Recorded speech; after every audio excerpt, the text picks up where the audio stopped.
Switzerland was among the first Western countries to establish diplomatic relations with China.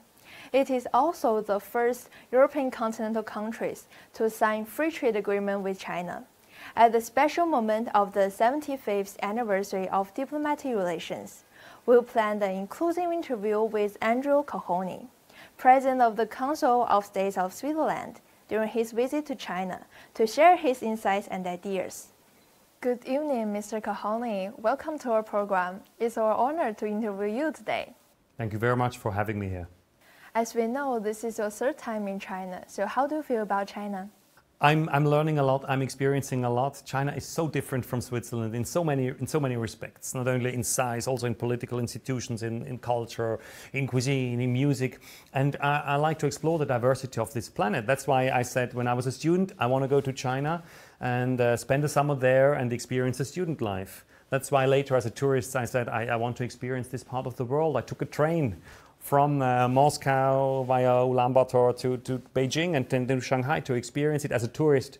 And that's also why I said when I became president, I want to visit several important parts of the world. I'm traveling a lot, and I said I want to come to China to celebrate the 75 years and now experience it from a political point of view, to meet Euro political leaders, try to understand the differences of our system and also the common ground we have. This year marks the 75th anniversary of diplomatic relations between China and Switzerland. So against the backdrop of the current complex geopolitical dynamics, how do you believe the two countries should safeguard multilateralism and counter the impact of protectionism? So we're celebrating these 75 years of diplomatic relation, which is in itself already a feat. And so in our talks, we've stressed two areas of cooperation. One is the bilateral one. So we're improving and modernizing our free trade agreement with China as we speak. And but there's also a multilateral dimension to it, because it should be a symbol also to the world that free trade can be improved and made more deep instead of reduced, as it happens in other parts. So that's the bilateral part. And we've also found a broad understanding that we both want to increase and strengthen multilateralism. So, for example, to strengthen UN agencies, to strengthen the international Geneva. And I've heard a lot of Chinese support for more multilateralism, which is something Switzerland's in favor as well. We know Switzerland was the first European continental countries to sign free trade agreement with China. Since the entry into force of the FTA in 2014, bilateral trade has grown rapidly.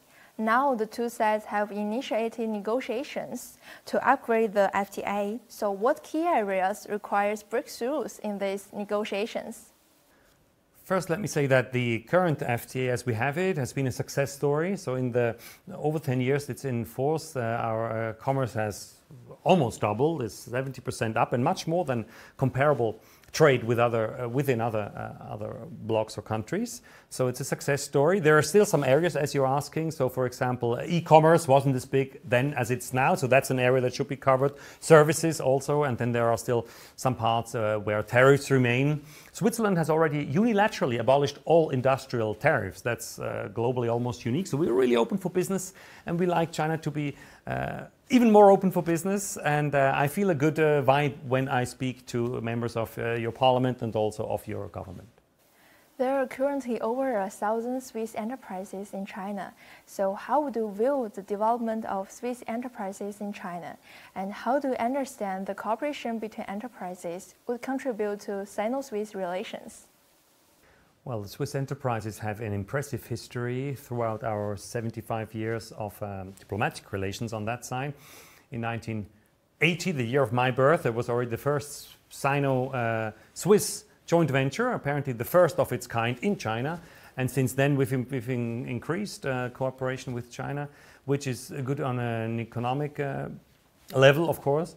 But I also think it helps for the mutual understanding of the people that work on either side, or people that travel, researchers, students that travel, innovation, ideas that travel. I think it has helped a lot. Today, we've realized at a meeting with your Vice President of the NPC that we have 1,000, as you said, 1,000 Swiss companies present here, but there needs to be 1,001st, because apparently there's no Swiss restaurant in Beijing. And this year also marks the 80th anniversary of the founding of the United 50 nations. So as a founding member and permanently neutral countries, how should Switzerland leverage this unique position to mediate divergences between developed and developing countries on issues such as expansion of Security Council and climate financing? What's more, amid the UN's current financial crisis and governance gridlock, what areas are most urgent to need to solve? So, as you mentioned, the 80th anniversary of the UN Charter and the UN itself with a main headquarter or second headquarter in Geneva, there's 2 to 3 areas that Switzerland is contributing or wants to contribute. One is financially, because the UN are suffering a huge cut in finances. So we're grateful to countries like China who still pick up a big part of the bill, and of course we invite you to participate even more in the voluntary programs. Switzerland is also increasing its contribution. We are helping with the infrastructure in Geneva, with the buildings, but also paying salaries for people who work there in these important agencies and do not get paid at the time. So that's the financial part. There is also the reform within the UN, where Switzerland always leads working groups, how to improve, for example, the Security Council. It's a difficult task, but we always try to push reform. And a third element is to strengthen and repeat the values that are actually underlying the UN Charter, as does China as well. So often, for example, or most importantly, that the UN Charter stipulates that countries are sovereign.